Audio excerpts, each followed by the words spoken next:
Okay, so this is the next lesson in Unit 2, Logic and Proof. This lesson is called Algebraic Proofs. Okay. Now this first definition is going to be proof. A proof is a logical argument in which each statement you make is supported by a statement that is accepted as true. That's called a proof.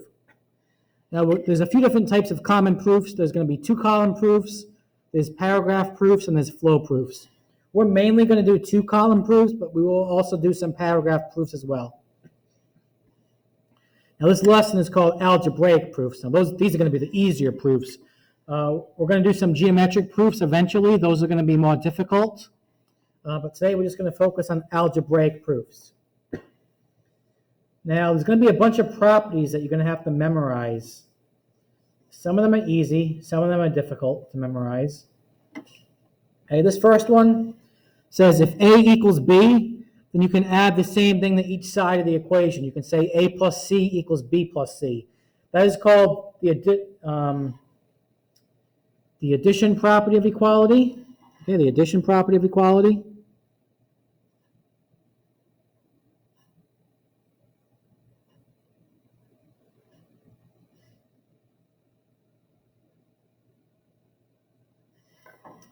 This next one, if you have A equals B, then you can say that A minus C equals B minus C. That's called the subtraction property of equality. Those are pretty easy to memorize. Same for the next two. If A equals B, then you can multiply each side by the same thing. You can say A times C equals B times C. That's called the multiplication property of equality.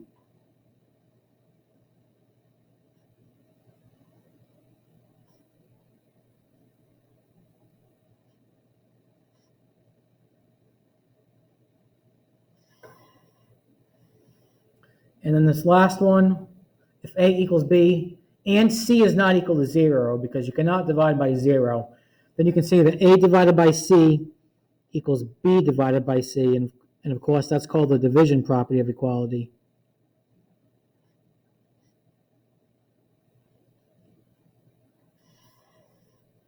Okay, this next one, when A equals A, whenever you have something equal to itself, that's called the reflexive property of equality.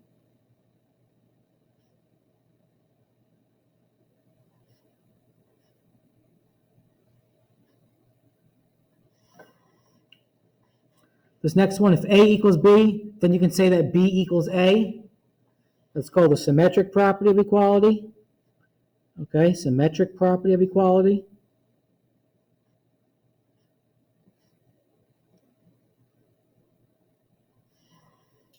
Then we have if A equals B and B equals C, then you can say that A equals C.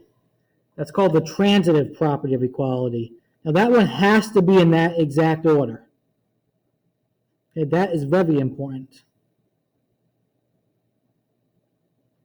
The transitive property of equality has to be in this order. If A equals B and B equals C, notice how these are the same, then A equals C. Okay? I think these three go together, and a hint to help you memorize that is that the alphabet goes R, S, T, and if you count, you go 1, 2, 3, meaning this has one different thing, A and A. This has two different things, A and B. This one has three different things, A, B, and C.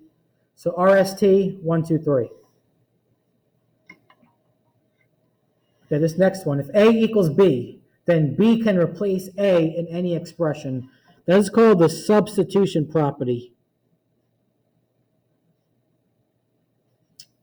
That one is just called substitution property, not substitution property of equality. And this next one, if you have A times B plus C, that equals AB plus AC, that's called the distributive property. Again, those bottom two are not called of equality, just properties. Okay.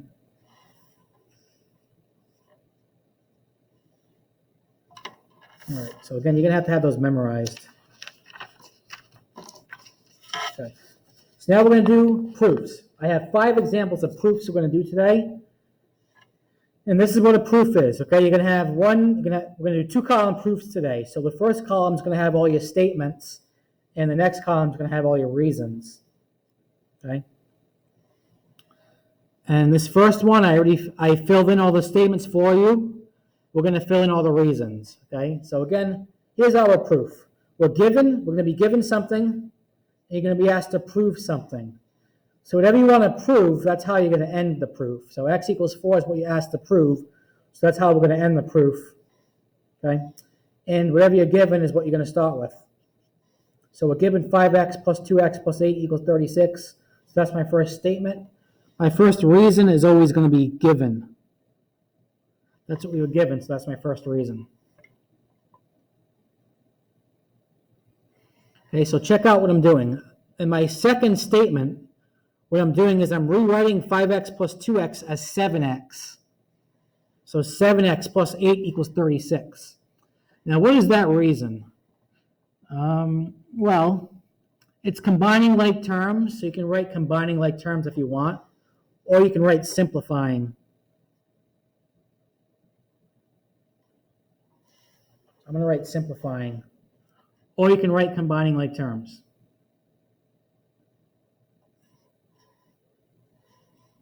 Okay, so this next step, look what's happening to go from step 2 to step 3. I am going from 7x plus 8 equals 36 right to 7x equals 28. So I subtracted 8 on each side of the equation. So think back to the first page, what property that was. That was the subtraction property of equality. Okay, that's the subtraction property of equality. I'm going to abbreviate that. I'm just going to put subtraction POE for subtraction property of equality.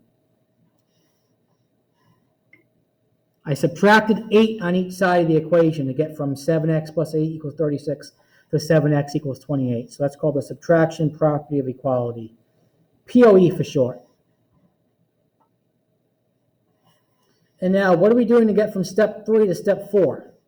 I'm dividing each side by 7. So that's called the division property of equality, or division POE for short.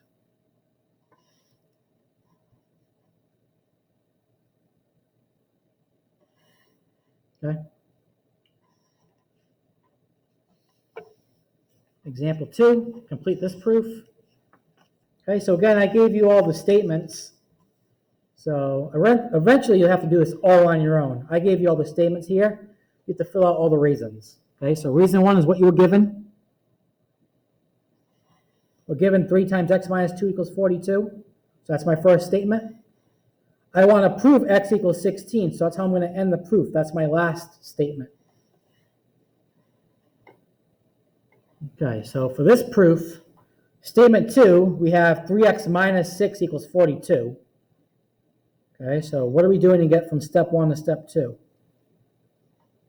That's called the distributive property.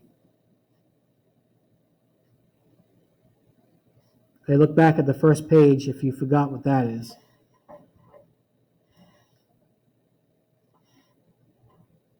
Okay, and then to go from statement 2 to statement 3, I am going to add 6 to each side of the equation. So that's called the addition property of equality.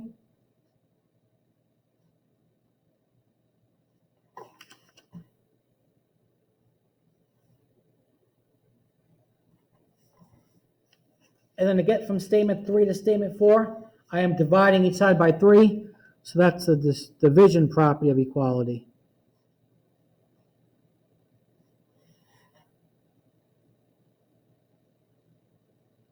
Okay?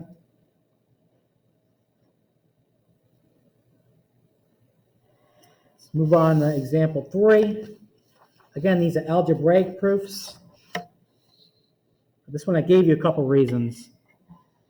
Okay, so you got to fill out the rest. So statement 1 is whatever you were given. We're given 3 times x minus 5/3 equals 1. Reason 1 will be given.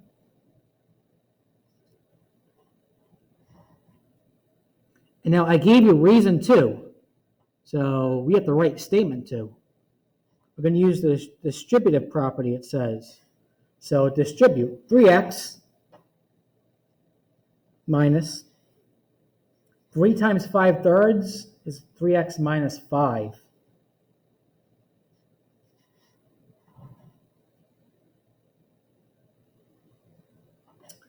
Then it says, reason 3, use the addition property of equality. So I'm going to add 5 to each side of the equation, and I'm going to get 3x equals 6.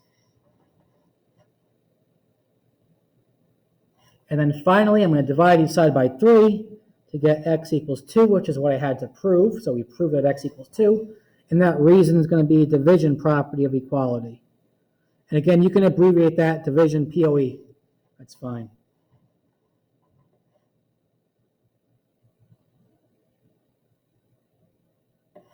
Okay. 2 more examples. Okay. So here we go. Example 4. Let's copy down our givens for statement 1.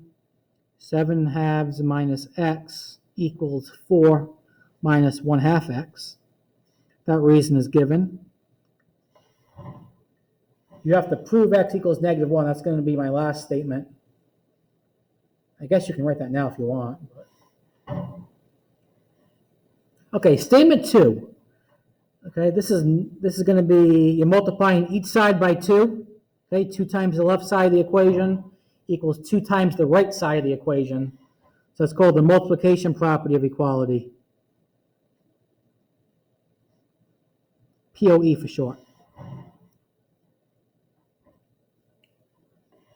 Then reason 3 says use the distributive property. So distribute the 2. 2 times 7/2 equals 7. The reason why they're multiplying by 2 is to get rid of the fractions. So we have 7 minus 2x equals, because 2 times -x is minus 2x. It's going to equal 8 minus 2 times 1/2 is 1. So 8 minus x.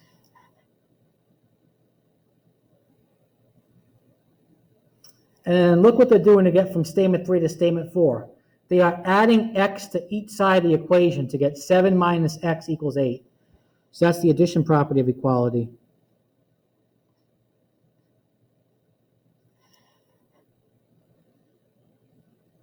So now I'm going to subtract 7 on each side of the equation. Subtract 7 on each side. So I get -x equals 1. So that's subtraction property of equality.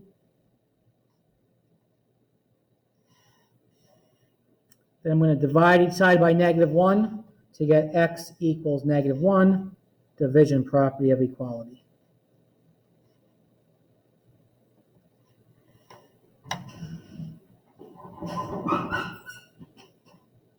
Okay, whatever you want to prove has to be the last statement, and it has to be exactly what you want to prove. So if it says prove x equals -1, your last statement better be x equals -1. Okay, one more example for today's lesson. Example 5. You got to do this one all on your own. Oh boy. Okay, let's do this one all on our own. So reason 1 is whatever we were given. Statement 1, just copy that down. 4 plus 2 times 3x plus 5 equals 11 minus x. Okay. Now, I have 6 statements listed here. It's possible you might be able to do it in more or less. I know you can do it in more. I'm not sure if you can do it in less than that. Okay, so here we go. What I'm going to do next is I'm going to write 4 plus 2 times 3x. I'm going to write 6x. 2 times 5, 10.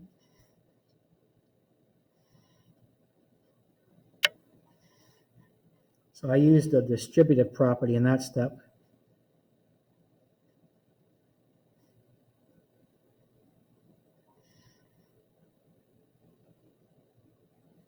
Now what I'm going to do is I'm going to combine like terms on the left. I'm going to write 6x plus 14.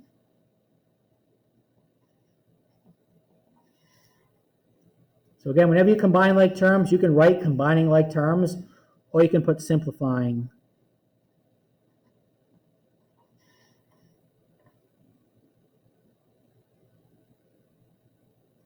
So now I will add x to each side of the equation. So I'll get 7x plus 14 equals 11.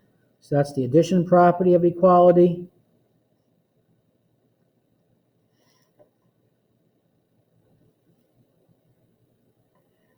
Then I'll subtract 14 on each side, so I'll get 7x equals negative 3.